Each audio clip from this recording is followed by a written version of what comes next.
मागच्या वेळेस काय झालं मी काय धोनी मागता म्हणलो पण जितकं मागता तुमची धोनी बाकी मी बाकी वस्तू मला मंदिरापासून म्हणतो तुम्ही माझ्या धोनीमध्ये मागता घ्या मला तुला पडदा दिला म्हणजे धोनी इतकं मोठं मत झाली धोनी बघते काय नाही त्याची वागणूक इतकी बेकार आहे काय केलं मी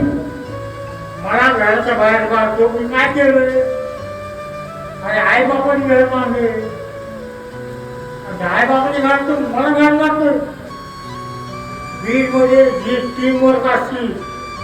ती राहील नाही सगळं जेवण घ्यावं तुला एवढी लय जमा केलं ना लय जमा केलं 5 वर्ष दुसरं काहीच काम केलं नाही कार्यगती केले कोणी कर कार्यगती कोणी जेवण आहे आणि ते आहे लाभार्थी 10 किलोमीटर 20 किलोमीटर माझी कळकळी जेव्हा घ्यावे घड्याळीला मतदान करा हो